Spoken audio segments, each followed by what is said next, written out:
speech I'm about to give today is a speech I've tried to give 5 times. All 5 times it's been cancelled at different universities. So one time I was even given in prison to stop me giving this speech. The most recent time was York University. I was invited to give a speech on free speech, ironically.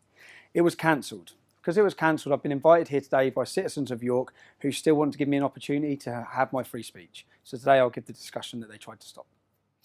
And to the people who tried to stop it, rather than going to 250 students in York University, this will now be played to hundreds of thousands of people around the world. You failed.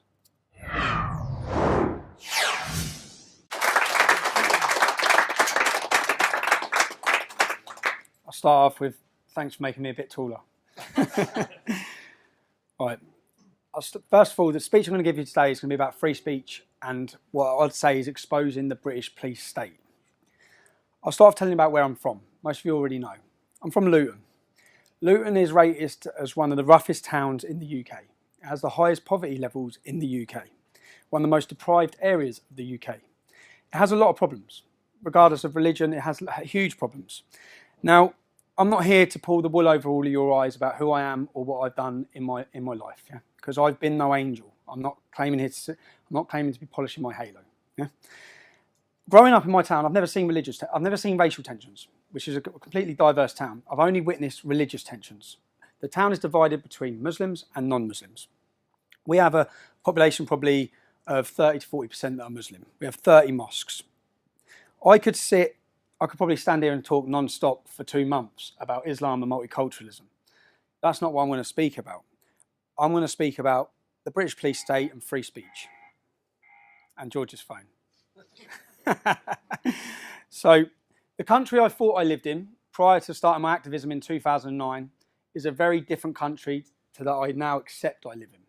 And I think that as we move through this, some of you have views on the country we're in, and by the end of it, I think hopefully unfortunately, they may change. By the end of the speech, you might view the country in a different way. I'd say there's 3 levels of activism. Disbelief, disappointment, and acceptance. Everyone will go through those 3 levels. I've been through them. Yeah? I think most of you, when you start hearing the stories I'm going to tell you about the British police state, you'll be in disbelief. Then you'll be disappointed, as I was, that the country I loved seemed to hate me back. Then you'll be in acceptance, which is where I am. I accept we live in a post-free speech era. Most people give up once they get through these free processes. Pressure is something that's going to come up a lot as a tactic, yeah? And it's a reason for that. It's a way of silencing and stopping. And this may get repetitive because I'm going to talk about arrest after arrest after arrest, motivations for these arrests. I'll start off talking about how it all began, why it began. It started with a soldiers' homecoming in my hometown of Luton, where our soldiers were parading through the town. Now, I was there that day. I've grown up in Luton. I've witnessed Muslim demonstration after demonstration after demonstration. On this day, I witnessed large numbers of Muslims attacking our soldiers, spitting in their faces. One of the soldiers' mum's face, they spat in her face. And I watched the police reaction, the way they policed it. They didn't search them, they didn't stop them, they didn't put cameras in their faces. They actually protected them. They arrested members of our community who were outraged and angered by what was happening. Now, if we go to the first video here, this is just a quick snippet of a protest in Luton. These are the things I've witnessed growing up.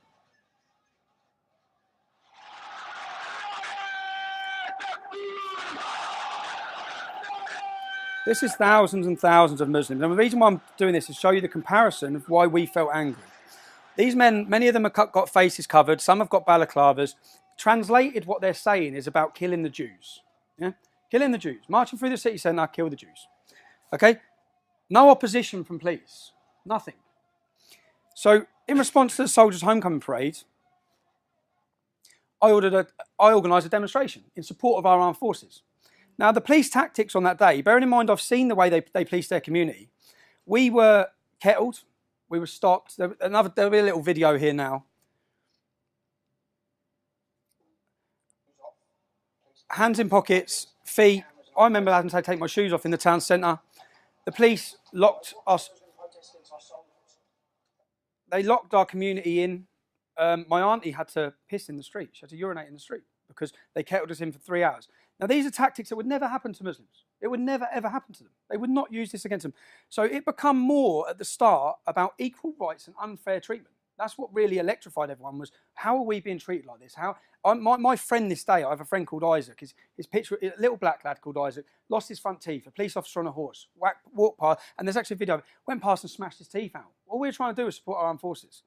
So their tactics from day one. So when we've done this first demonstration as the United People of Luton, straight after that, police raided 14 houses. One of the houses was mine, my mum's house. This was the first time, there'll be many times, this is the first time they went to my mum's house. They went on public order charges. Now, if I stand here and scream, yeah, they can arrest you for public order offence.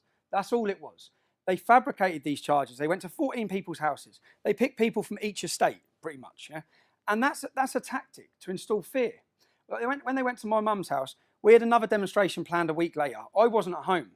I've stayed away until the next demonstration. I've gone to the next demonstration. The Home Secretary then gave banning orders for all protests in Luton for 3 months. The 14 people that have been arrested, the police gave bail conditions. You're not allowed to enter Luton Town Centre 24 hours a day, 7 days a week. This was the first time I'd witnessed fraudulent cases against people in order to restrict bail conditions in order to limit their freedom. Yeah? This was the first time. So after the second demonstration, I contacted the police to hand myself in.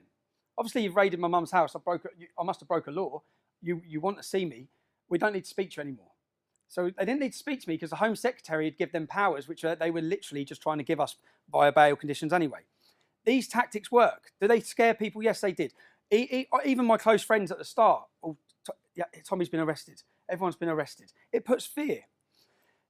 And we had a third. That was the second demo. We had a third demo planned.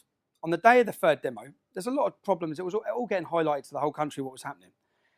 We had a third demo planned, but we cancelled it. My cousin Kevin that morning, Kevin Carroll, many of you may know him. Kevin was about 40 years old at the time.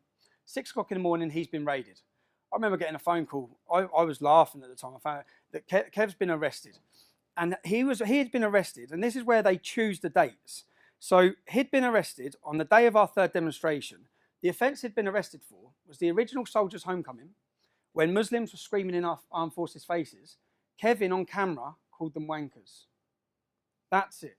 He's never been arrested in his life, never been in trouble in his life, lived a straight life his whole life. Here he is getting dragged out of bed at 6 o'clock in the morning, taken through the courts for calling terrorists, because most of them now are in jail for terrorism, for calling them wankers. That same day, and they held that arrest for that date to prevent the third demonstration, but which we'd cancelled anyway. That same day, I'm driving in my car.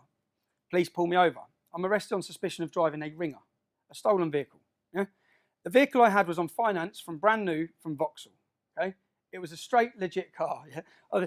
And they arrested me, they seized my car, and they raided my mum's house. So this is the second time in a number of weeks they've gone to my mum's property. They raided my mum's house looking for number plates, they said. 2 weeks later, all charges dropped. Now, what have we done? What's happened for police to be coming into my family's house twice now in a number of weeks? What have we done? We've organised a protest to support our armed forces. That's it. That's what started it.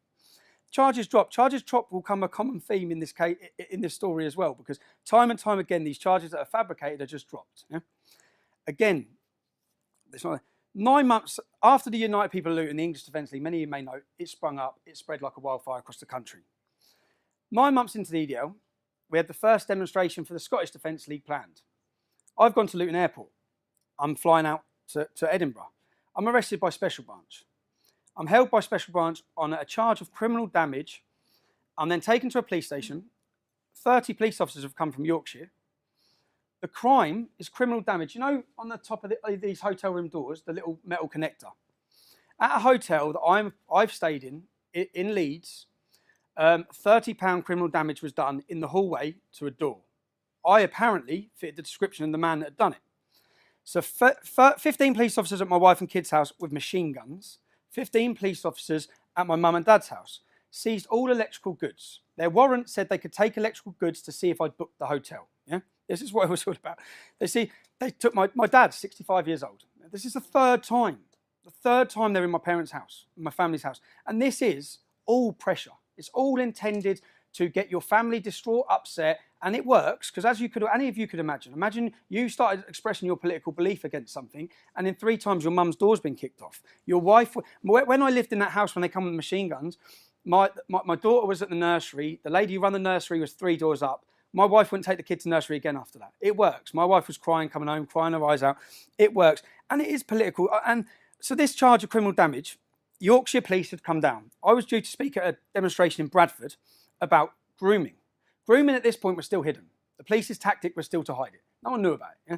We were talking about it. The police officers that come down from Yorkshire, when they bailed me on the criminal damage charge, they bailed me.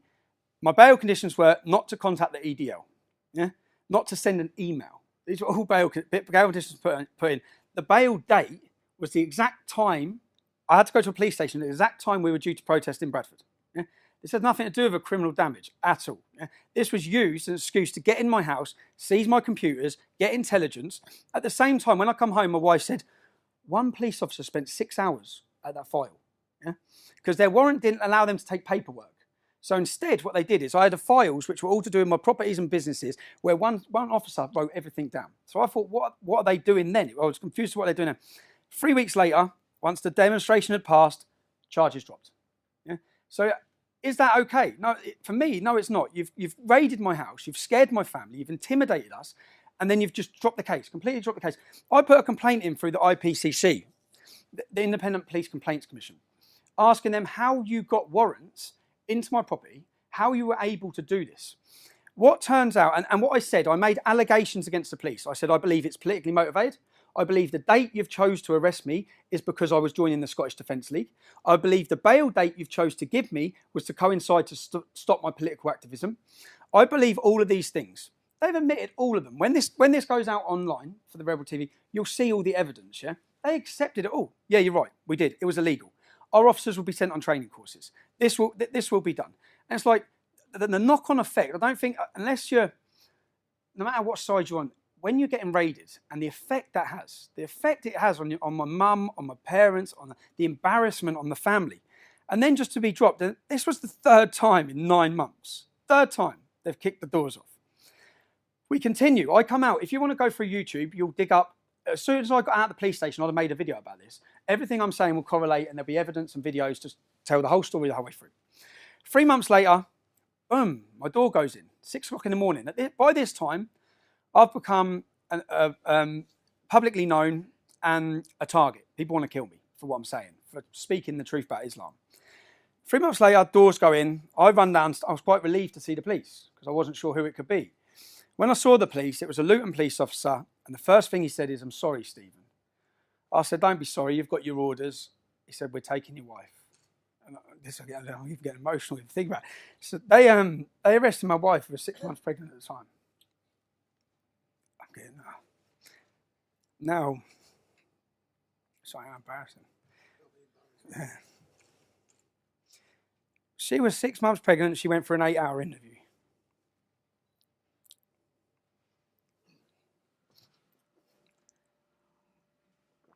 They arrested me as well.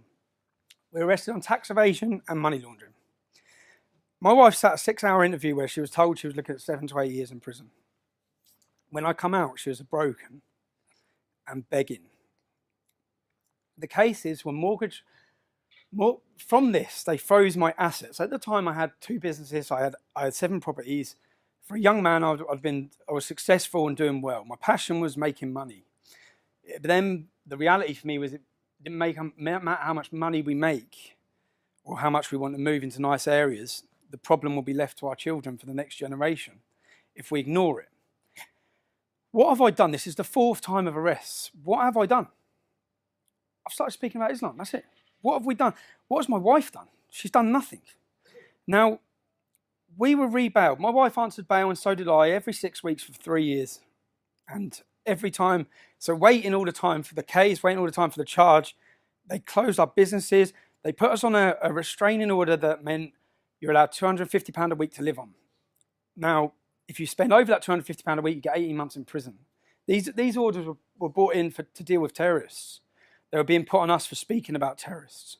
I'll be honest, out of everything I've dealt with over 8 years, this was the most difficult thing to deal with because it was something getting punched, getting aggression, I could deal with that. This was impossible to financially live and have any ambition to do anything. This lasted for 4 years, this restraint. 4 years. It's unheard of. No charges brought. I had no charges brought. So this innocent until proven guilty.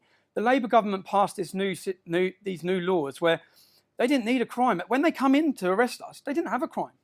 They're looking for one. They didn't have a crime. And when I say they went back through, they forensically investigated everything I'd done in my life, going back 10 years. And when that didn't work, they forensically investigated everything my mum and dad had done. Everything my wife had done, everything her brother-in-law had done, everything my cousins had done. In the middle of all this as well, in the middle of all this, I've gone to football. And as I said, I'm not here to pull the wool over your eyes. I'm not here to lie to you. I haven't lived I've made mistakes in my life, yeah, as everyone does. And as a young man, I did. I went to a football match where I was arrested on another charge. I was arrested outside a football stadium, and for nothing related to football. And I was that charge was subsequently dropped. When I answered bail for that charge, they said that I swore outside the football stadium. 2 police officers said I swore. Yeah, I thought, well, that's nothing. Yeah, I was taken to court. Then it became apparent why. I was convicted for swearing outside a football stadium. The headlines in the newspapers were I was convicted of a football hooligan riot. I was convicted apparently for calling them sheep shaggers. Yeah? Luton were playing Newport, England versus Wales. Yeah? It was a football match. Now, what became apparent when I was prosecuted and convicted, they produced a map. This map showed, which when this goes online, you'll see the map. This map showed where I was and wasn't allowed to enter for the next 3 years. I was not allowed to step in the Muslim community. They actually drew a map around it. I was not allowed in my town centre on Saturdays. I was not allowed in the train station on Saturdays. So here you had, again, this is the first chance I'm seeing that you are limiting where I can and can't go, and you're using football legislation to do that, yeah? Which has got nothing to do with football legislation. But you've used it. This happens again, time and time again. And anywhere, so now I can't work. I can't go to football, which was my passion as well. I love football. I can't work. I can't go passion. This tactic of what they wanted to do actually backfired because it made me the most dedicated leader to the English Defence League they would ever get. Because that was what I had then, yeah? And I was angry. I said, if they didn't do this restraint, if they didn't arrest my wife, if this didn't happen, I wouldn't be standing here talking because I never would have been able to continue leading that movement and live a life. But because they took my life, I had the movement left. So it didn't really work. Even for example, I was getting married 2011. The night before the wedding, all the men go for a meal, yeah? All the men meet up. We had a meal booked for 32 people. These are just little things. It may not seem like a lot, but it's anywhere and everywhere you move, they pressured. I booked a restaurant in a place called Billy's in Harpenden. Harpenden is a beautiful little English, wealthy area, yeah? In comparison to Luton. So people from Luton will go to Harpenden for a nice time, yeah, to get away from Luton, yeah? Now, we had a table booked. The afternoon of the thing, I get a phone call saying, sorry, we've cancelled your table, from the owner of the restaurant. So what do you mean you cancelled my table? She said, we've had the police in. So I said, look, just wait there, I'm coming to see you. So I went to see her, I walked in and see her, and she said, you? I said, yeah, because I've been going to this restaurant for years. Now, the difference is, in this restaurant, this is a completely, exclusively white town, yeah? There's no black people there. Most of my best friends are black, right? So people in this town would remember. I've been going there since 17, 18, 19 with my group of friends. So the manager said, you're always in here. I've had the police in here telling me there's loads of far-right racist troublemakers and there'll be trouble here tonight. We'll have to have police on duty. I said, I'm coming for a meal. I'm just coming for a meal with all of my family from the night before our wedding. So it didn't work because once she met me and she knew me, my cousin used to work in the venue, so I spoke to her. She allowed us to have the restaurant, but every little place that they could employ a little bit of pressure. And we haven't even started yet on where it goes. So I was ready for threats. When I started this, I've grown up around Muslims. I know how they work. I know the hostility. I know the anger and the violence. I ended up getting 6 Osman warnings. An Osman warning is a government warning saying that people wish to kill you. That they have intelligence that someone's planning to murder you. Yeah, I could deal with that. At this time, 6 Muslims were arrested with guns, bombs, IEDs on the way to blow up the English Defence League. Yeah, they were in prison for 30 years. I then had a Muslim with a shotgun went for my cousin in Luton at his house. Yeah, it was all over the media. Now, the police then sat us down. They sat us both down and offered us new identities, witness protection, new identities, new lives, new everything. What have we done? What have we done to need new lives? What acts at this point have we done? We've organised demonstrations. We've started speaking publicly about Islam. And here we are with 6 government warnings to kill us, terrorists in jail, and now getting offered new identities. Part of the new identities where we'd have to give up what we're saying, never say it again, change our place, even move us country, the police were talking. Yeah, this is all pressure building, all pressure in it. Now, just before this, in 2010, what they managed to do as a government, as a plan, as a state, is make our voice and what we're saying a fringe extreme element. That's what they managed to do. Yeah? That's what they were trying to do. In 2010, I had a meeting set up with the 3rd biggest PR company in the world who had contacted us, who had meetings set up in New York to meet members of Congress. So I flew to the airport, I landed at JFK Airport. I was arrested as soon as I landed. I was held for 6 hours. I was told straight that the British had asked them not to let me in. Now, why don't they want us let in? Because our message may go mainstream if we're set with influential people. They're managing, no one who's influential in this country will sit with us, will listen to us, will talk with us. The political correctness is that powerful. It's a different story in the States. If we're talking the truth, a politician will sit with you. So that's where we were at. We were going to meet members of Congress. They stopped us.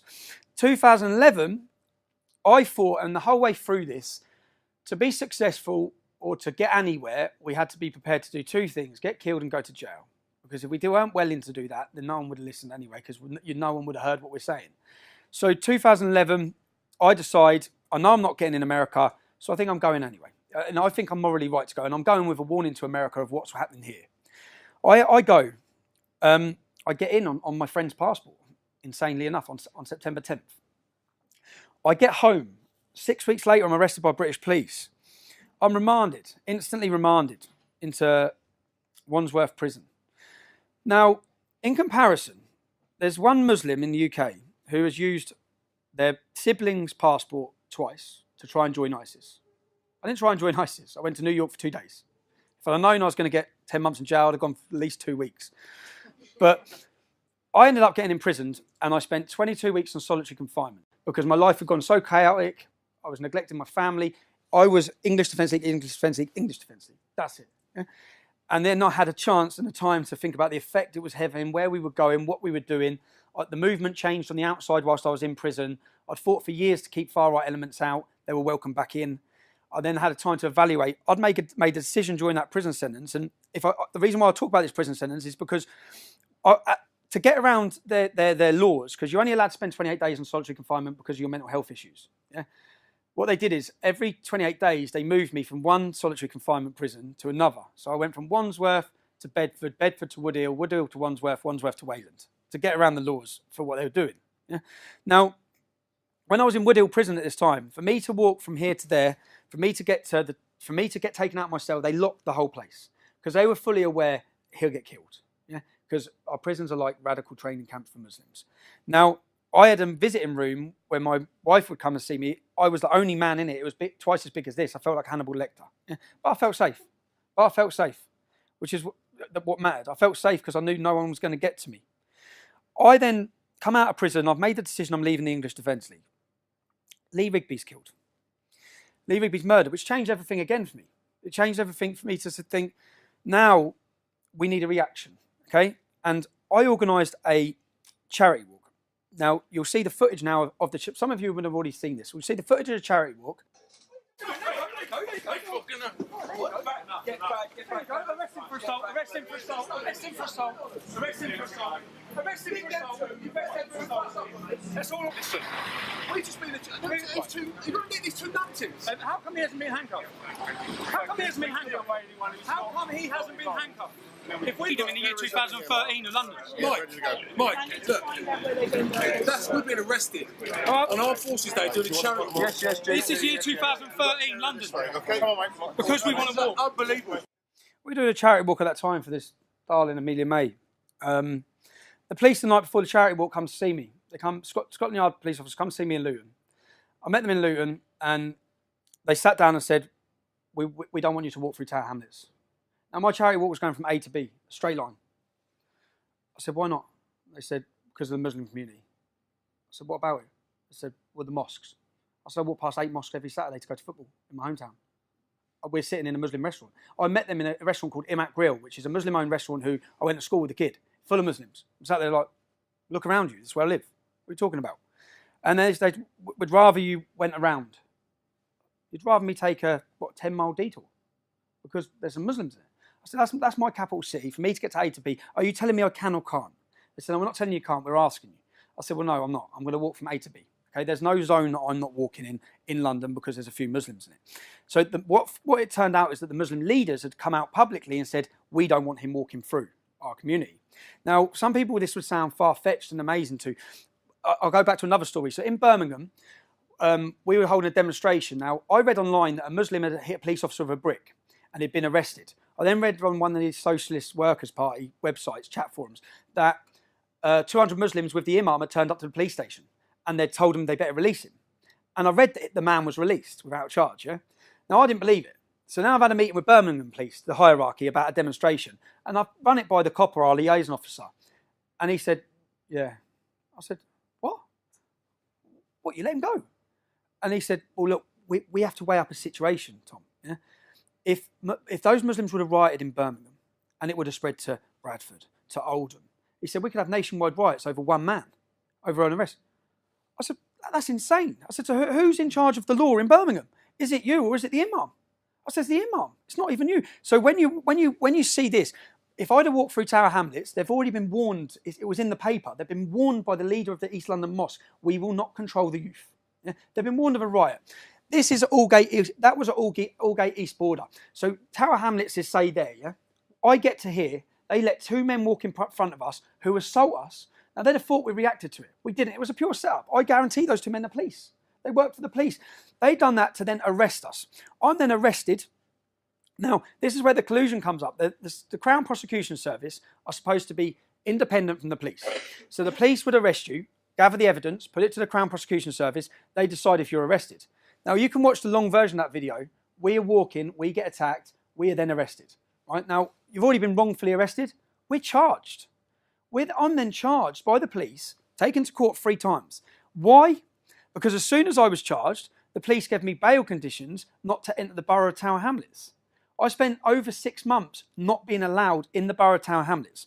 The minute those conditions were released, what I said is that the police are creating, at this time, our argument was you're creating a Shariah zone for people who oppose Islam. You're creating a zone that we're not allowed to walk through. And as soon as my bail conditions were off, I said, I'm bringing the English Defence League to Tower Hamlets. Yeah? But in response to it, I organised a demonstration to go to Tower Hamlets. The Home Secretary, our now Prime Minister, they imposed conditions saying we weren't allowed in Tower Hamlets. We went to the High Court.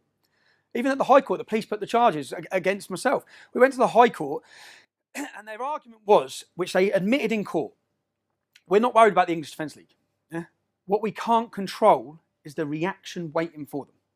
So what we're going to do is we're going to limit your freedom, what you can say, where you can protest, when you can protest, because mob rule works. Yeah? Unfortunately, it works. They're going to smash everything up. They're going to write, we can't do that.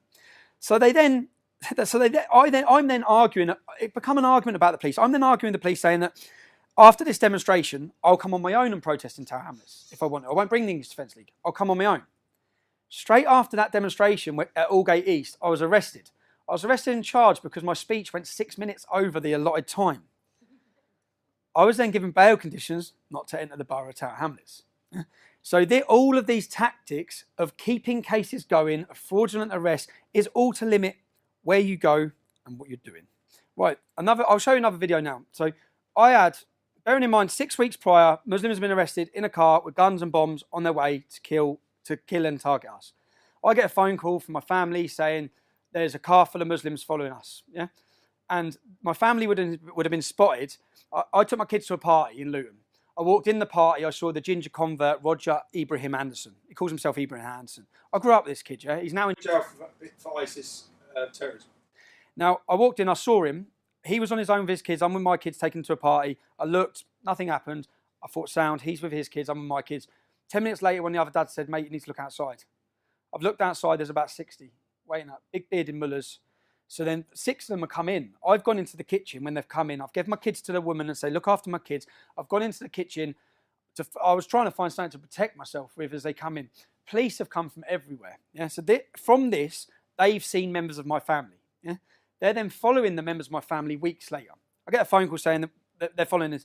So I said, I'm on my way. So I'm in town. I jump in the car. I'm racing 100 miles. I'm racing as fast as I can to get to the road. I come screeching into the road. When I come screeching into the road, they're all standing outside. And then you'll see a video now. You'll hear the Muslims are all there. Play the video. It's hard to see because it's on old camera. You can see all the silhouettes up here. They're all shouting, come on, come.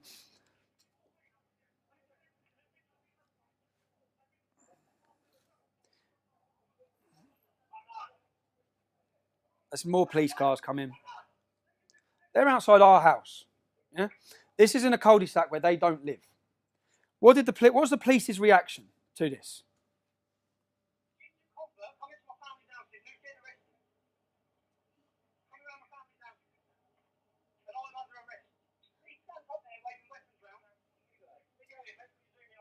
They arrested 3 of my family. I was held for 36 hours. They got an extension. Now, I'm thinking, 6 weeks ago you caught someone on guns and bombs. This is the same group, yeah? What were they coming to do? What did they have on them? So I'm sitting there thinking, I wonder what you found. I get through to my police interview and I ask the police officer, what did you find? Straight away, what did you find? What did you find? She went, what? You haven't even searched them, have you? You didn't even search them. Have you arrested them? They were not arrested. They were not searched. In the end, there was about 20 of them. We were held. Now, this just shows the pure double standards and lesson. And when she said, why would we have searched them? I said, I told you, they had weapons in their hands, standing on the grass. That's how blatant they are. Yeah, they don't care. They had weapons in their hands.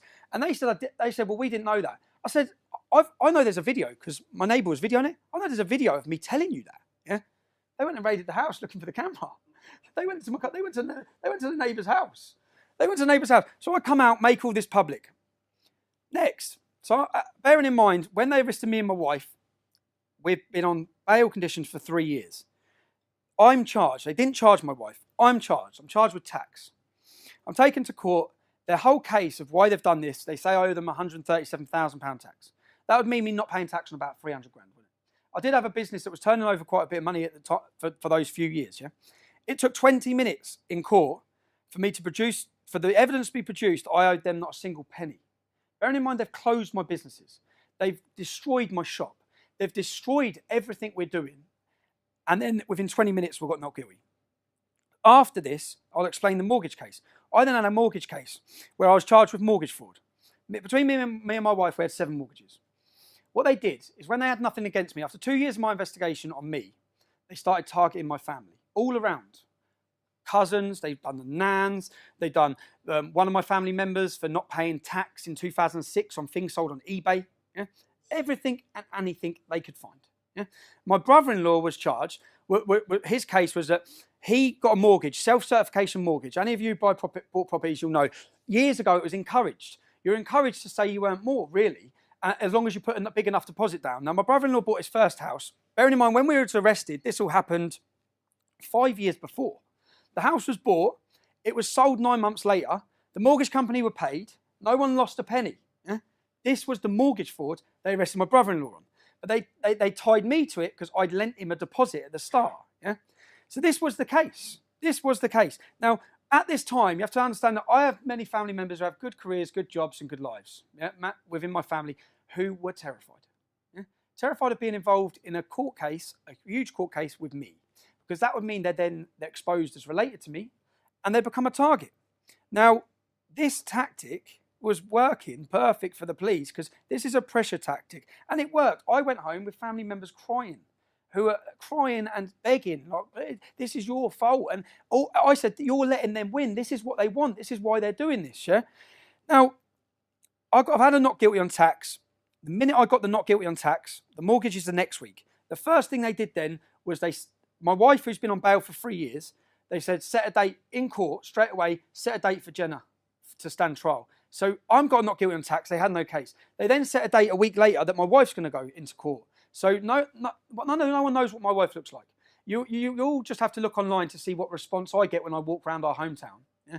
My wife doesn't get that because no one knows who she is. So it's a bit of security for me is that she walks down the streets with the kids and it's all right. Yeah? So I've managed to keep it like that. I live 2 separate lives. I've had to go home and say, Jenna, you're on trial next week. Yeah, the 3 years you're on trial next week. The media's going to be there. There was Muslim and far left organisations sitting in the gallery waiting. Yeah, the date's just been given out, and this is all part of their game or part of their tactic. I view it all like a game of chess. So I think, what are they doing? What's next? What's their outcome? What are they doing? That night, I went home. I told my wife, "You're in court next week." 4 o'clock in the morning, and because I've filmed everything 4 years. I had someone covering me at the time. The cameraman comes straight to my house. Police come to my house at 4 o'clock in the morning, counter-terrorism. They said, you've been named in a list to be killed at all costs by Al-Shabaab. Al-Shabaab are a terrorist organisation who 6 weeks prior had done the Kenyan shopping mall massacre. Yeah. So then my wife, who's going to have to go to court next week, yeah, I have to say, terrorists are going to kill us. Terrorists want to kill you. They want to kill me. All of this, and then I'm questioning, have I been named, or is this part of the pressure? Because they've got no evidence on me. I'm walking on this case, yeah? But they've got little stupid bits of evidence for tax and irregularities against 5 or 6 of my family. Yeah? So I know the whole time, which I kept saying to my family, when I get to court, this isn't about you, it's about me. Yeah? I'm getting offered a deal, I know I am. So, and again, my views are my views. They're not my wife's views. They generally are not my wife's views. She despises it. So I get to court. I say to my wife, I walk into court, I'm offered a deal. Plead guilty to these charges, we drop the family. Yeah? The charges they wanted me to plead guilty to would have resulted in 5 years in prison. And again, all of this is documented through documentary makers, which will be coming out soon, is I walk outside and I ring my wife. I say, look, I've been offered a deal, I'm getting 5 years, but don't worry, everything's dropped against you, blah, blah, blah. My wife's crying hysterically, saying, please don't, 5 years is too long. Bearing in mind, we know I haven't done it. We know what this is all fabricated in order to get in a position. So I go back in and refuse the deal. I say, I'm not taking the deal, because 5 years is a long time as well. It's a long effect on my kids, and at the time I'm weighing it all up. They then swear the jury in. They swear 3 Muslims in on my jury. 1 PCSO. So I'm sitting there thinking, how can you have a PCSO as my jury? Yeah. 1 PCSO. I'm ready to go through the trial. Just before the trial stops, they stop it. Stop. They come out again, because bearing in mind, they can't have me getting a not guilty. Because if I get a not guilty for everything they've just done, everything they've fabricated, I'd be able to destroy them on what they've done. Yeah? So they offer me a deal again. Now this deal, the first thing I say to the solicitor, what's the maximum I can get?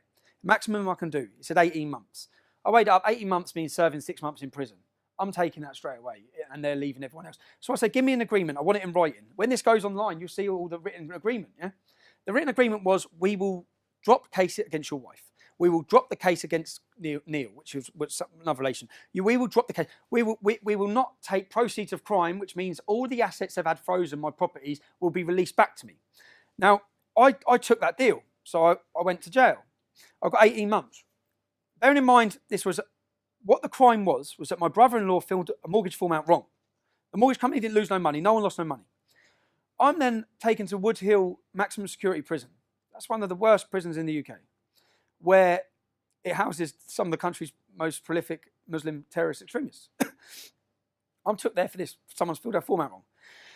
As soon as I get there, the difference is that when I was in there in 2011, 2012, when I was in there on solitary confinement, as I've said, they locked the whole prison to get me from A to B. This time, I'm just put straight on the first night centre.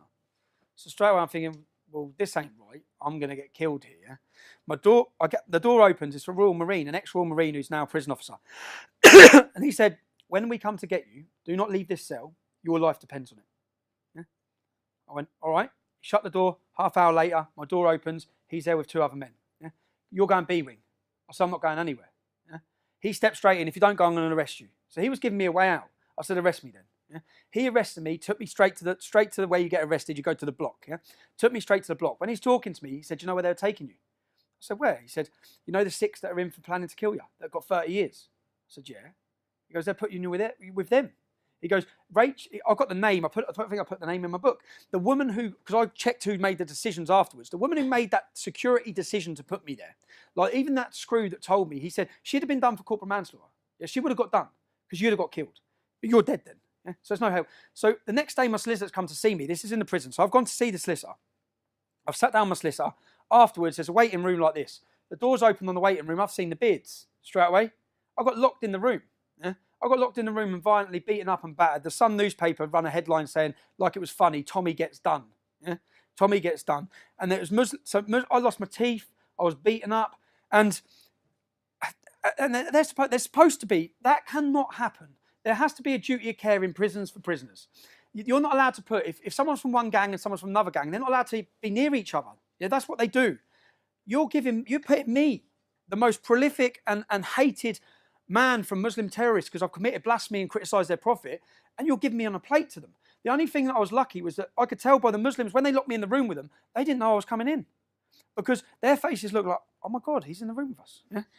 And then it just went off. But if they'd have known I was going to be in that room, they'd have had chivs, they'd have had blaze, they'd have been waiting, and I wouldn't be here. Yeah? But someone pulled strings to do that. Someone pulled strings to put me on B-Wing. Someone pulled strings the next day to put me in there. Someone had to, it can't be explained, and I'll get onto other prison sentences where exactly the same happened. I'm then taken to Winchester Prison, luckily, because by this point, my family on the outside are contacting MPs.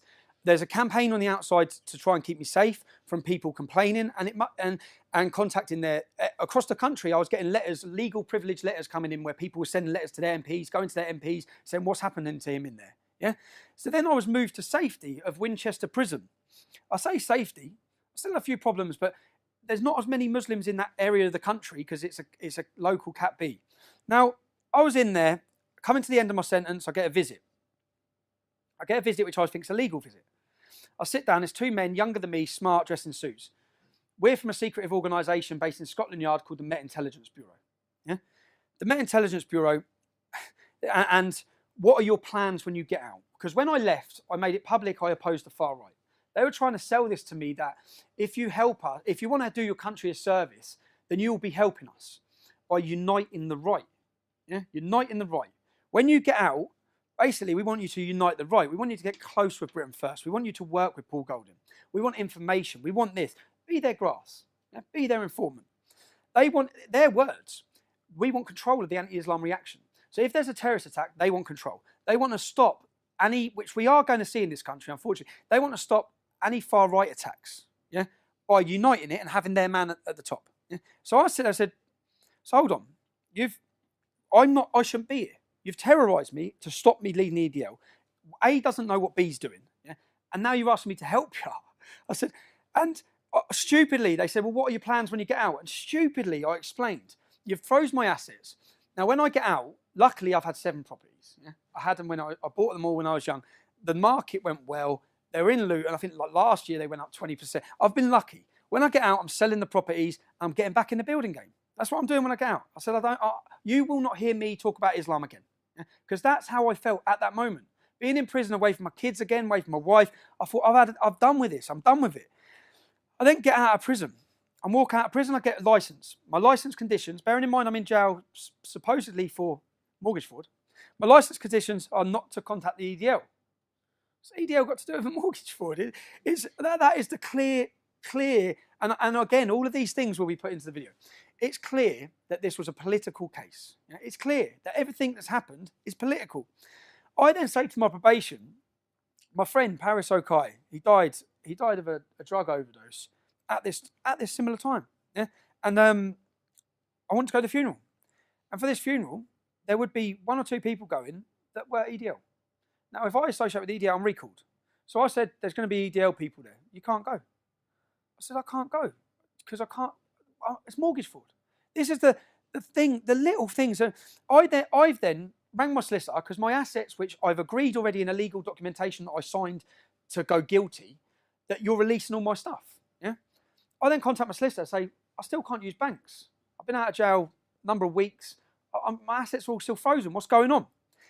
My solicitor receives contact from the police, and I've got the letter saying I now have to pay them £325,000 or I do 4 years in jail. Yeah. And I said, how can they do that? Because what they're saying is they opened up a proceeds of crime criminal lifestyle investigation. But I've pleaded guilty under an agreement that wouldn't happen. Yeah? Because otherwise I wouldn't have pleaded guilty because you didn't have a case. At this time, we will not charge Jenna Lennon. At this moment, charges will not be brought against Jenna Lennon. At this, that was the one word, at this time. So that was at this time. We're no longer at this time. I'm like, What? So you can now you're trying to take. So they've added up the equity in the properties, and we're taking it. That's it. So we're taking it to court, and we're taking it, or you do 4 years in jail. I get a phone call from MIB, who saw me in jail. Yeah? Agree to work with us, Tommy. This financial problem goes away. Yeah?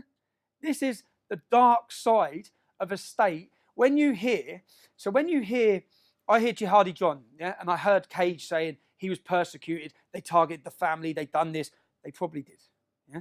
And it hasn't made me go cut people's heads off. So there's no justification what it's made him go and do. Yeah? I've never felt anything like that. Yeah? But I fully understand where we're going with the deep levels that the security services will go to get people in positions. Because what happened then was I went to court to argue, how can you do that when I pleaded guilty? The judge actually sided against the police on $325,000. He then decided to take $125,000. I walk out of court. I'm contacted by the police straight away. The court order's been given. I've been given a legal documentation. I've got to pay 125 grand. We'll make it so you pay £1 a month. You'll never have to pay that money. Yeah? I said, I'll pay the money, man. I'm selling the house. Piss off. It's not happening. Go away. Yeah? What they thought was they'd had me in checkmate position, yeah? Where I ain't going to want to give them 125 grand. I'm going to give them information or agree to work with them. Never happening. That's why I said I'm not going to be anyone's bitch or grass. It's not happening. I've actually got now, thanks to a donation campaign that was put up recently, I've had a country's top QC go through this case. I've got it in black and white documentation, which will soon be put to the courts, that everything they did was illegal. That the money they took off me was impossible to do. Yeah? If it's any consolation, I've been told, the judge, the prosecution, and the defence all got it horribly wrong. Well, that's a mistake. That's not a mistake. You got me in a position where you had me, where you thought I'd work for you. This is where it gets worse. I'm then driving in a car, and all of this again, I've got the documentations, I've got the interview tapes. I'm driving in a car, I'm pulled over, three cars block me in. You're arrested for burglary. Burglary, house burglary. House burglary. Now, many things I've been or done, or people would assume with me. Yeah? Burglary? I'm then bailed, and at the time, I'm trying to work this out. I'm out of jail a month. I've got another 8 months left on licence. And I'm thinking, when you're on licence from prison, if I fail a drug test, yeah, for your arrest on burglary, they drug tested me. If I'd have failed the drug test, I go straight to prison for 8 months. So in my head, I'm thinking that's what this is about. Yeah? I then get released on bail. I get home. My wife says, Winchester Prison's been on the phone. You've left property there. So I get the number. I've still got the number. Yeah? She gives me the number, 0207. I thought, that's not Winchester, that's London. I ring the number. Tommy, it's Ollie from MIB. Yeah? The predicament you're in. I'm not in a predicament. He said, you are. He said, because if you're charged when you answer bail in 2 weeks, you're going back to prison for 8 months on recall. Yeah? So, and if you're charged, what do you think the media stories of this is going to be? You're going to be recalled to prison on burglary. I have to be honest, I cried my eyes out. I sat there and said, what am I meant to do? At this point, what do I do? I spoke to my wife and I refused it. I spoke to my wife and said, now, in 2 weeks' time, I'm going to answer bail and I'm going back to jail. And for certain things it's not like just going to prison. I'm going into the most hostile environment. It beats going in the Millwall end anyway. So, probation. I didn't have a meeting with probation. This has all happened. I'm invited to talk at Oxford University. So I tell my probation clearly, this is my moment to tell. I'm going to tell them everything you've done. I'm going to tell them about the Met Intelligence Bureau. I'm going to tell them about your licence conditions, your not letting me go to a funeral. I'm going to tell it all. Yeah? And my date's picked to go to the Oxford University. 4 days before I'm due to go to Oxford University, I take my children swimming, I get home, police are waiting. I'm recalled to prison. The reason they gave, someone tweeted me saying they're going to rape my mum. Their name was 1488 Hitler.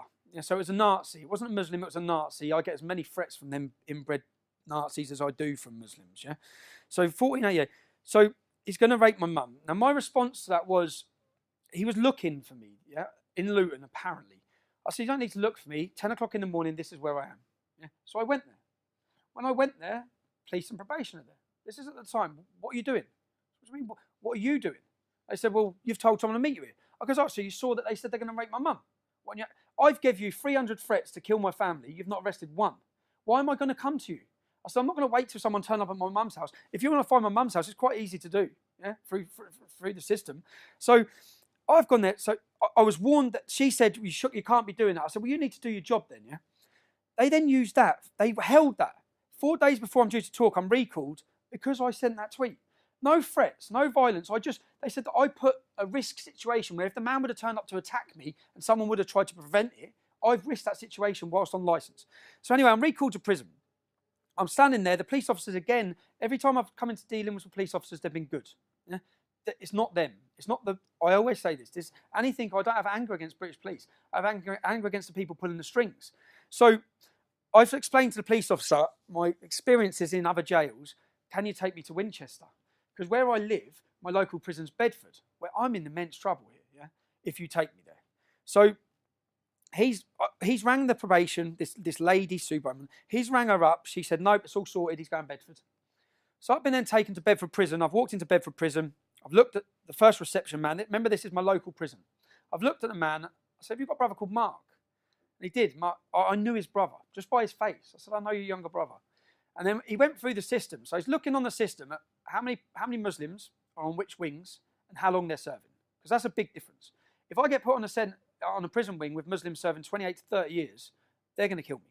If I get put on with some doing 6 months, I might get in a fight. Yeah? So we've gone through it all. We've established that the majority of Muslims serving the most sentences are on A wing. The safest place for me is on B wing. He's gone upstairs to see the governor. He's come back down. I'm sorry, bro. I said, what? And I've got all these He said, I'm sorry, you're going on A wing. I said, we've just established we've just done that. He goes, I know. I'm sorry, man. I said, give me a pen and paper. So I wrote out 6 pages to the governor about what his legal duty is for my safety. And the people in there and what they want to do to me. Yeah? He's come back and said, you're going, mate. You're going on B wing. Now, I've had to react in a safety way that when I get in there, remember, there's cells on the wings. There's cameras on the wings. There's not cameras in your cells. Yeah? So on the wing, everything's on camera. So I've got to then, in my mind, I've got to kick this off, yeah? To get put in a position where I'm safe. So I've gone in at 10 to 12. I've come out at 12 o'clock for dinner. I've walked straight into the canteen and said, which Muslims want to have a problem then? Yeah? And I've then started fighting in the canteen. And if I hadn't done that, I'd be getting it in my cell by 10 men. Yeah? Because I should not be in that position. And bearing in mind, I'm on a 28-day recall.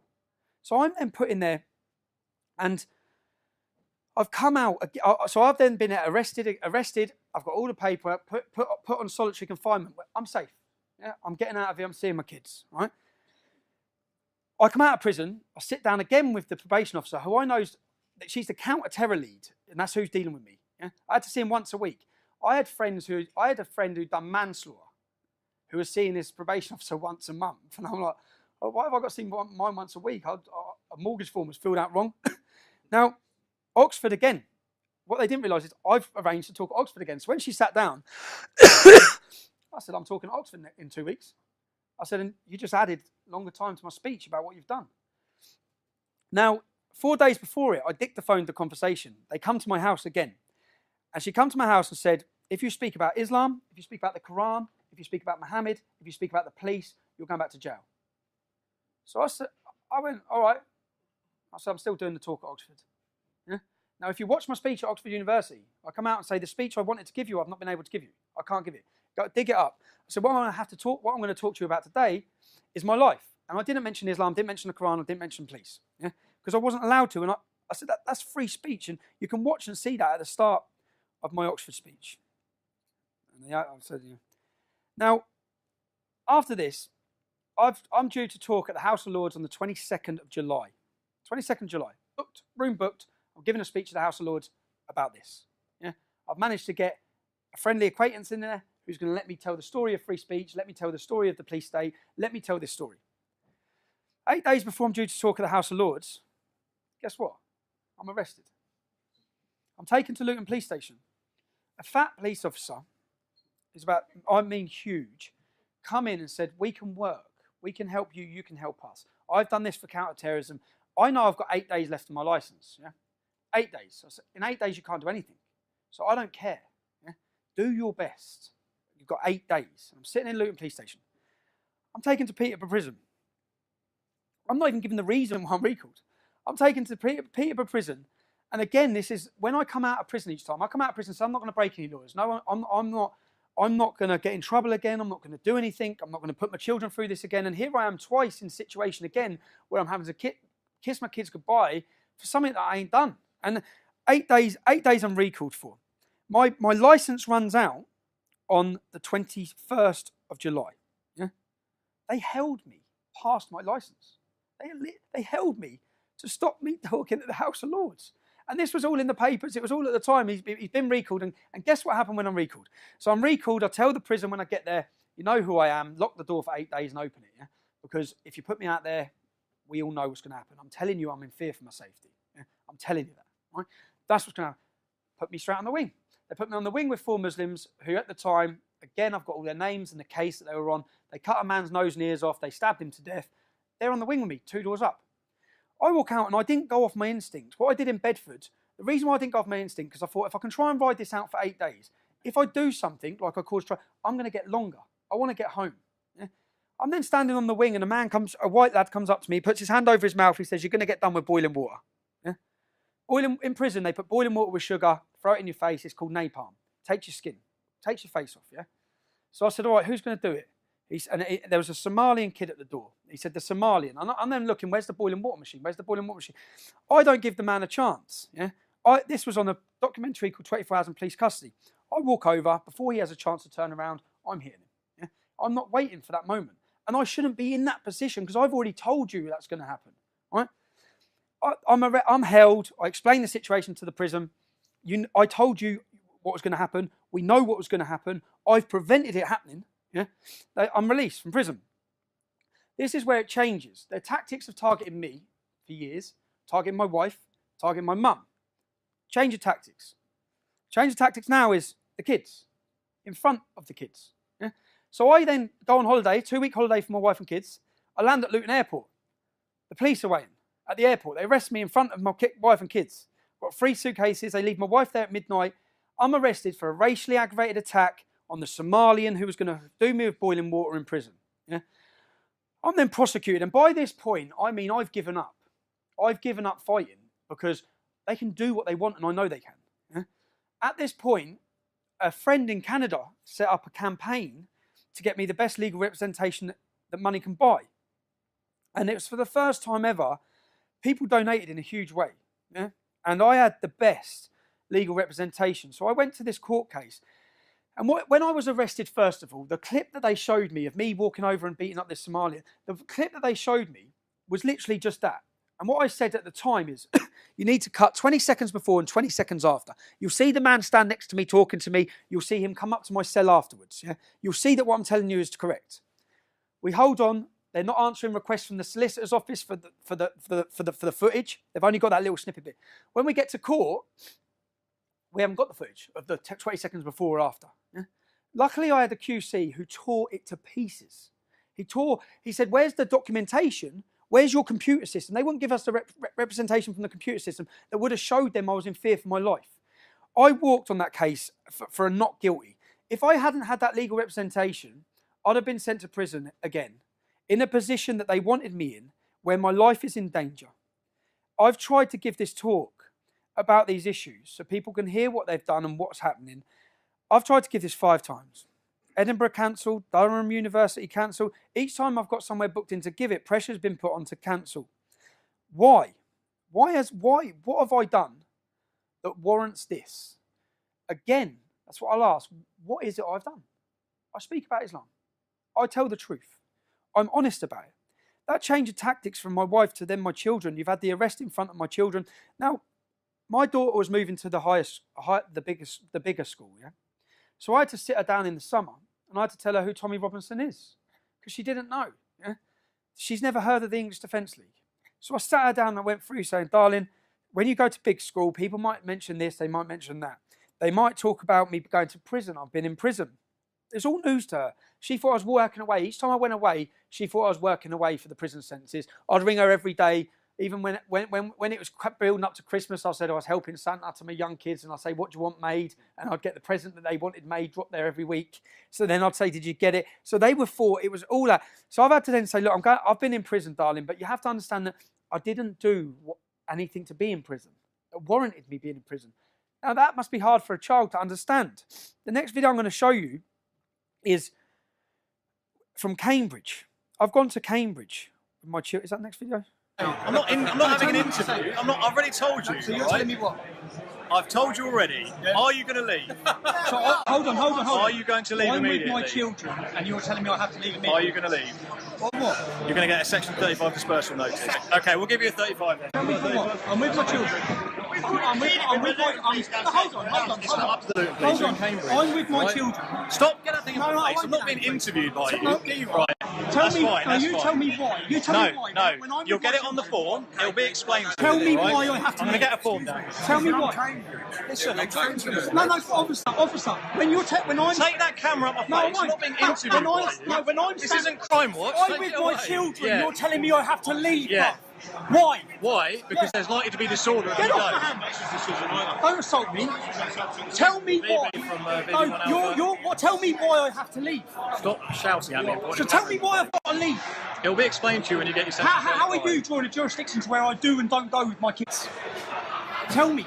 Tell me the reason. Shush! I'm trying to talk on my radio. Hold on, you've told me I've got to leave. Just trying not to take your hand away from him. He's touching my hand. I'm minding my own business. I'm minding my own business. You've come off the street to where I'm having a private drink with my family, and you're telling me I have to leave. I can't hear you, mate. I can't talk. We're upstairs. Tell me why I have to leave. Mate, you know this is ridiculous, yeah? You're from Luton. You know this is ridiculous. Tell me why I have to leave. At the end of the day, the boss has authorised a Section 35. But we've already cleared it. Why? I'm with my kids. We're allowed to stay. You haven't cleared it with the boss, have you? I'm with my children. Decision, mate. What sort of law? You're going to drag me down the street without what sort of law in a free country tells someone where they can... Mate, so the decisions be made locally. What sort of law tells a man with his children he has to leave a city? What is that about? Right. What is that about? What is that about? Freedom, democracy, Britain. What's that about? Quite simple. I should be. Do you want me to explain it? Tell me why then. Tell me why. The situation is, because of the lessons we've learnt in the past, we know that if certain groups stay within the city, I'm with my children. Okay. I'm with my children. Unfortunately, a city I'm with my manager family. Makes no difference. Same rule for everyone. Because if we it's make not the same one rule rule, for everyone. don't shout. There's loads of calm people down. from Luton. If you want me to explain it to you, then I will. But you're going to keep it calm. Yeah, go on then. Situation is, because of the fact that there's going to be a likelihood of violence if a group stays here from this match. You really think me and my 3 children are going to commit violence? Tell me the truth. What I'm saying is, do you think that? Listen. What you're behaving now says yeah. Well, no, because you're coming up to me and my kids on a day out. I'm with my... No, you're coming up to me. Don't hit my hands. Don't hit my hands. You're hitting my hands. You're pointing in my face. You've come up to me. I'm with my family in a pub. You've come up to me. Scene you're making. Scene I'm making. Who made the scene? Go outside. I'm with my family. You're going to get arrested in a minute. Why am I going to get arrested in front of my kids? So you want to arrest me in front of my kids because what? Listen, you're going to talk yourself into this. I'm not talking myself into it. I'm trying to be reasonable. You're not being reasonable. You're telling me I have to leave the city. I'm with my family. Yeah. Why? Tell me why. It's already been explained. No, go on, why? I'll explain. You think me and my children are committing violence? I think there's likely to be. Look at the way you're behaving. Tell me. Look at the way you're behaving. Do you know how many people from this pub are in Luton? Why have you come up to me? Pardon? Why have you come up to me? You're part of a group. No, I'm not part of a group. I'm with my 3 kids. What group am I part of? You're with a group of people who've been identified as potentially being involved in violence. Are you for real? Yes. My daughter is 5, my son is 7, and my daughter is 9. You're not setting a very good example to them at the You're moment, not. You're meant to be a British police officer. Who are you serving and protecting? Who are you serving and protecting here? Shouting at me. Who are you serving In and a minute, protecting? a form's going to come. You're going to be given it. If you stay, you're going to get arrested. Who are you serving and protecting? I've got to answer this. Who This is not are you serving and protecting? not an interview. Your job is to serve and protect. Who are you serving and protecting? You don't need to tell me I've seen my job. Place was gone. He said the other Luton I'll be where he said we didn't have to go. Who are you serving and protecting? I'm not playing this little game with you. It's not a game, mate. I'm out with my children. You're going to be given a dispersal notice. I've explained it to you. I'm not doing it again. When the officer gets here, you get the form. If you stay, you get arrested. It's as simple as that. I'm the area manager for a security company. Oh, yeah. The group that you're throwing out have been in the Prince Regent today with their children. Yeah. Caused no problems at all in there. They come in here, spoke to my head of security. He's saying that they've not Shall I have a chat with you away from this side? No, away from you. Come and talk away from this side. Why? Because you don't want people hearing the truth. I don't want to talk to No, you. you don't want to hear. No, she's telling you. She's telling you she's seen my family all day. Stay there. Mate, what are you doing? Stay there. My 3 kids are here, bro. Stay there. So what are you doing? What are you trying to square up to me then? She's telling him we've been in here all day. Yeah, sorry.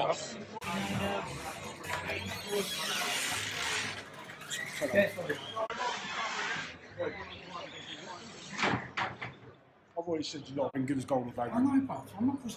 That's my missus and all. Your missus, yeah. Fair play. Respect her. Because she's just told him straight. I've told the cop that you lot have been there. No, he's been sound as a pound, mate. You lot haven't been any trouble. I know. No aggravation whatsoever. Even your friends, I don't know if they were your friends at the time. They're not friends. They're not friends. But they've been no trouble either. We're not, girls, we're not getting forced to leave. We're not. You alright? Sit down. My jacket.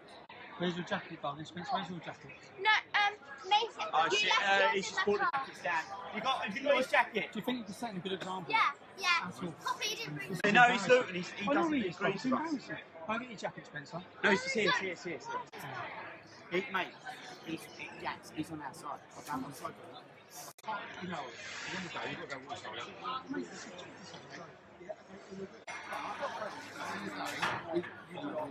Guys, the one playing too. Yeah, you go find your kids. Go find your kids. Come in.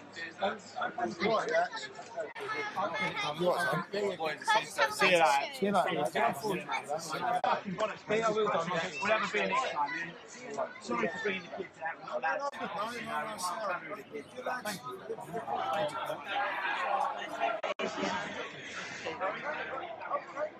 Mate, I agree with you. I mean, it's not like you haven't been abusive once or anything, so I don't get All it. this is every angle they can get. Lee, I'll shout you, brother.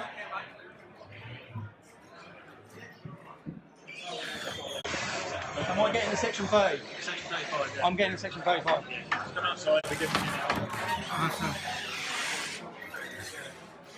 Do you want to give the children a section 35?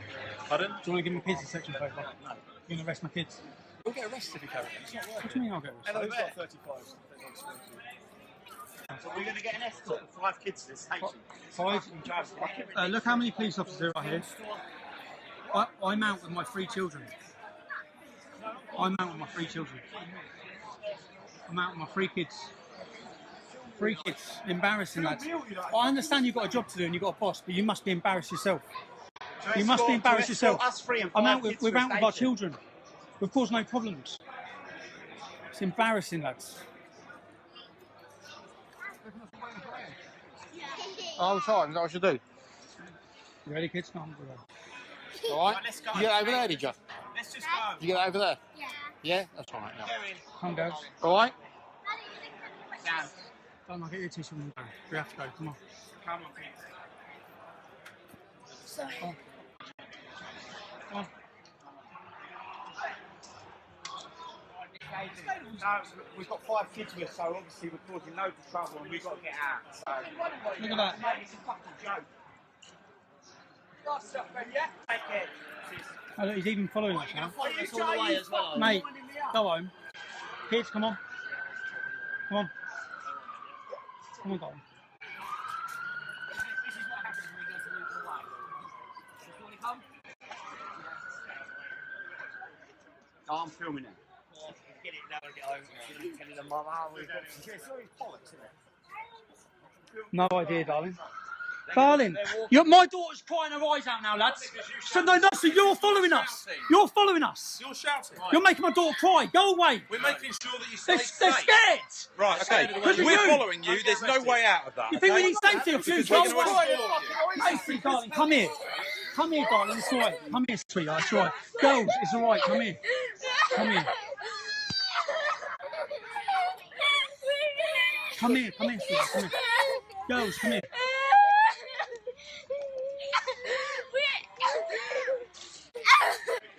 You've terrorised my family. You've terrorised my children. You have terrorised my children.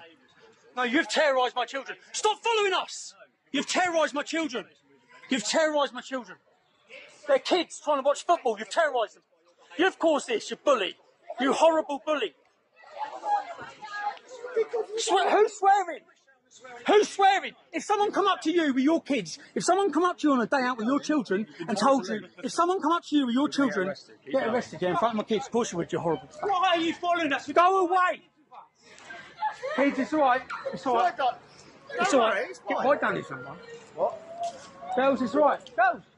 Macy, come in. Macy, relax.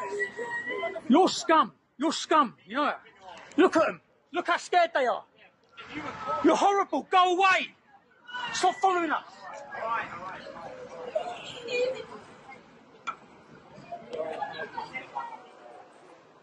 All right, keep me down up here. Keep me down up. I can film you as well, mate. So. My daughter's crying her eyes out now, lads. So no, you're following us. You're following us. Silly, Katie. Katie, stop, come on. Come here, darling. Come here, sweetheart. I'm in a restaurant with 3 of my children, with my 2 friends and their children. Police officers have come. You can watch the longer version of that. The links will all be put online. They come in and said, we're ordering you to leave the city. Leave the city now or be arrested. In Cambridge. Why have I got to leave the city? What do you mean leave the city? What sort of law is that? I'm having a Saturday with my kids. Yeah? Are you going to leave the city? We're going to arrest you. So I think, I don't want to get arrested in front of the kids. I'll leave the city. So I walk out to leave the city. Then they follow us with the camera. Then they follow us with the camera. My children become hysterical and scared. Yeah? I said, you're scaring my kids now. Right? My youngest tried to run. The car nearly hit her. Yeah? That's only when they stopped. They were following us. You can't stop us following you with a camera. Yeah? Now, this is, again, a tactic that it hasn't worked. Nothing's worked. Nothing's stopped me. Nothing's stopped me talking. I think some of them will be scratching their heads, whoever's pulling the strings, thinking, how has he done that? How has he survived that prison sentence? And how is he still rabbiting on? Yeah? But my daughter, my eldest daughter, who I've already explained all these things to, she said to me the next morning, Daddy, I get it. I said, what's that, sweetheart? She said, the police. Because she's witnessed it. Yeah? And the next time I took my youngest to a Luton police, I took him to a Luton football game after this. When we went past the police, she grabbed my leg screaming and crying. Yeah? I haven't done that to her, they have. I've shielded my family, my children from everything that's happened, even from my politics. I don't speak to my children about Islam. They're children. They don't need to hear about Islam. The school, unfortunately, teaches them about it. So I've gone to the Euros. I've gone away to the Euros to watch football. I've got to France. My wife's rang me up. Police were all over the house. What time did they go to the house? 3:45. Right? Kids getting in from school. Police meat wagons at the house. What are they at the house for?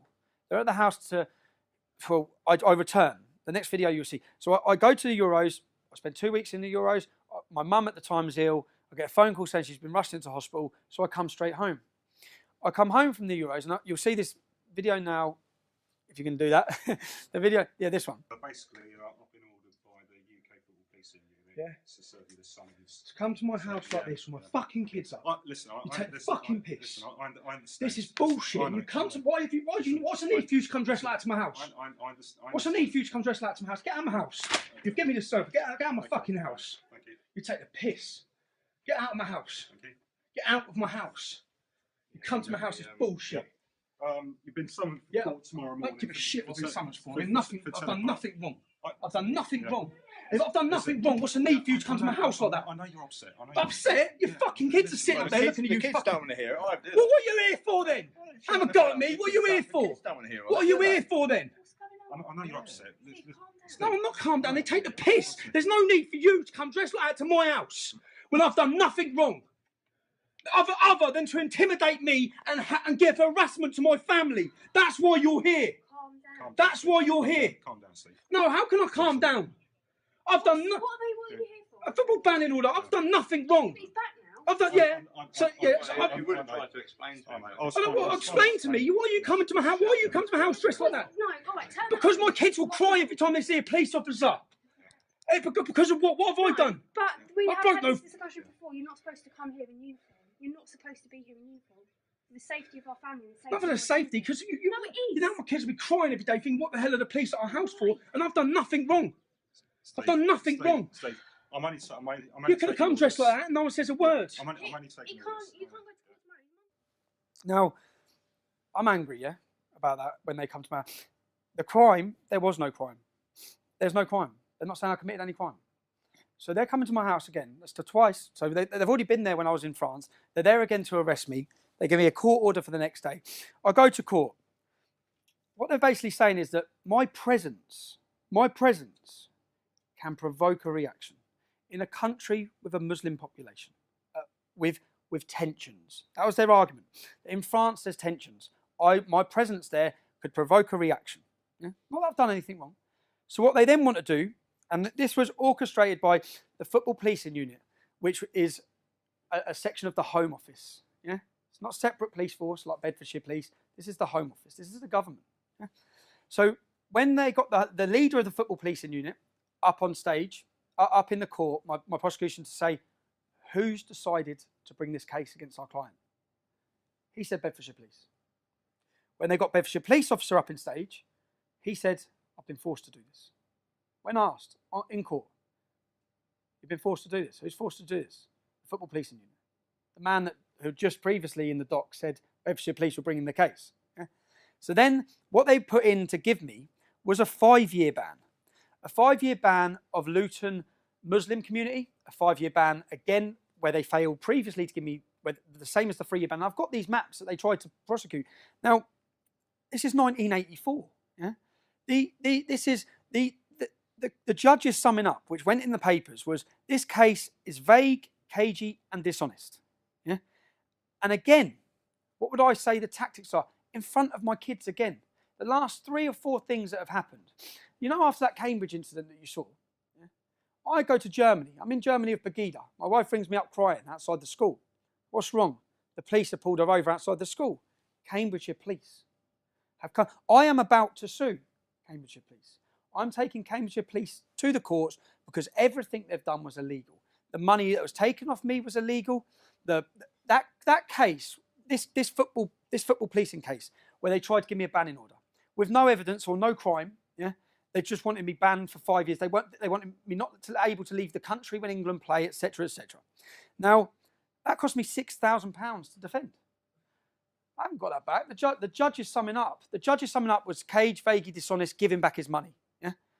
In between summing up and afterwards, the money never come. I've said, where's the money? Why haven't they paid me back the money? They've made a decision they're not going to pay you back the money. Yeah? So now I've got to go for a judicial review, another £2,000, in order to say, give me back the money. So whether they win or not in court, they win. Or the pressure or the tactic or the reason and the motivation for them doing it works. Because as you've seen, my children have been hysterical, my wife's been hysterical, my mum's been hysterical. Now, as a conclusion, which I would have been saying to the students watching this or anyone watching this at home, you have your views, I have mine. Yeah? I'm not here to force my views on anyone. That's it. If they can do this to me, they can do it to you. Is this freedom? Does this sound like a free society? If I hadn't told you the names, locations and places during this speech, you'd be thinking I was talking about Russia, China or North Korea. That's a reality. Not the land of freedom and democracy anyway. So just to recap on it, the pressure that the police state, which is what it is, the police state, the untold raids, the fabricated cases, the prison sentences, the constant non-stop harassment, the maps telling where you can and can't walk. What? And I've seen all this happen to other activists now. This isn't just happening to me. Yeah? What have I done to deserve that?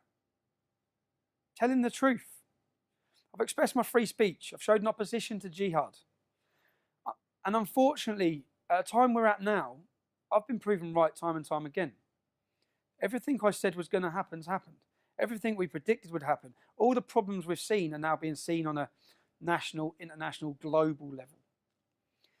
And to be judged, I always say history judges people.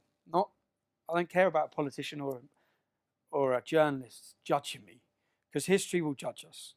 And history will judge us as the truth tellers. History will judge us on the right side. I'd issued this as a warning to anyone watching, whether you be in America, Canada.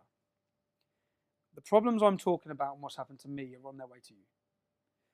This isn't going to get better, it's going to get worse. I don't want sympathy. The reason for my speech is not sympathy. The reason for my speech and to get this and so people hear it is I don't want to watch an English man stand there in 10 years and give the same speech. Thank you for letting me talk. If you like that and you want to see more, click like and subscribe.